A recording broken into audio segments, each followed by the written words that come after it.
things in existence. They don't seem to make any sense at all. Where do they come from? And what happens if you fall into one?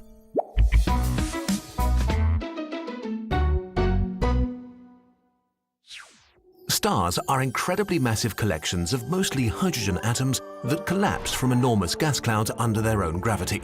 In their core, nuclear fusion crushes hydrogen atoms into helium, releasing a tremendous amount of energy. This energy, in the form of radiation, pushes against gravity, maintaining a delicate balance between the two forces. As long as there is fusion in the core, a star remains stable enough. But for stars with way more mass than our own Sun, the heat and pressure at the core allow them to fuse heavier elements until they reach iron. Unlike all the elements that went before, the fusion process that creates iron doesn't generate any energy. Iron builds up at the center of the star until it reaches a critical amount, and the balance between radiation and gravity is suddenly broken. The core collapses. Within a fraction of a second, the star implodes, moving at about a quarter of the speed of light, feeding even more mass into the core. It's at this very moment that all the heavier elements in the universe are created as the star dies in a supernova explosion. This produces either a neutron star, or if the star is massive enough, the entire mass of the core collapses into a black hole. If you looked at a black hole, what you'd really be seeing is the event horizon. Anything that crosses the event horizon needs to be traveling faster than the speed of light to escape. In other words, it's impossible. So we just see a black sphere reflecting nothing. But if the event horizon is the black part, what is the whole part of the black hole? The singularity. We're not sure what it is exactly. A singularity may be infinitely dense, meaning all its mass is concentrated into a single point in space with no surface or volume, or something completely different. Right now, we just don't know. It's like a dividing by zero error. By the way, black holes do not suck things up like a vacuum cleaner.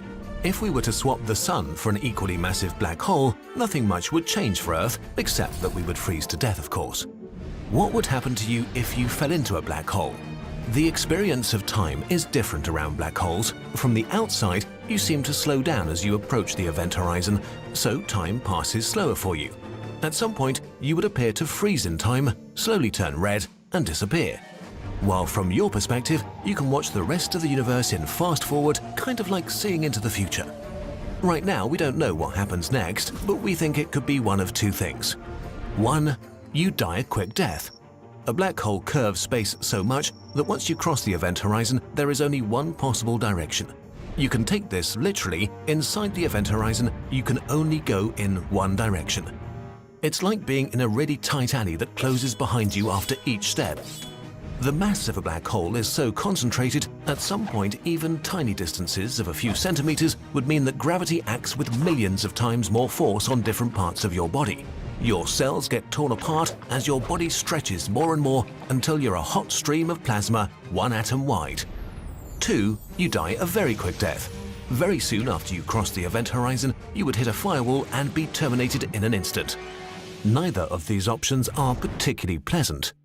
How soon you would die depends on the mass of the black hole.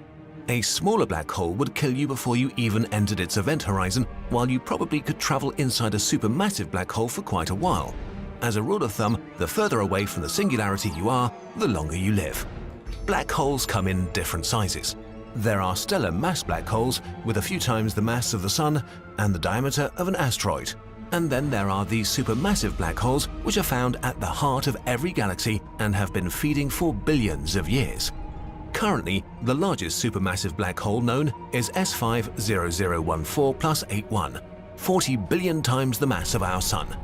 It is 236.7 billion kilometers in diameter, which is 47 times the distance from the Sun to Pluto. As powerful as black holes are, they will eventually evaporate through a process called Hawking radiation. To understand how this works, we have to look at empty space. Empty space is not really empty, but filled with virtual particles popping into existence and annihilating each other again. When this happens right on the edge of a black hole, one of the virtual particles will be drawn into the black hole and the other will escape and become a real particle. So the black hole is losing energy.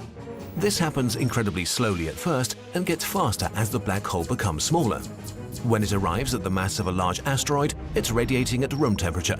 When it has the mass of a mountain, it radiates with about the heat of our sun, and in the last second of its life, the black hole radiates away with the energy of billions of nuclear bombs in a huge explosion. But this process is incredibly slow. The biggest black holes we know might take up to a googol years to evaporate. This is so long that when the last black hole radiates away, nobody will be around to witness it. The universe will have become uninhabitable long before then. This is not the end of our story. There are loads more interesting ideas about black holes. We'll explore them in part 2.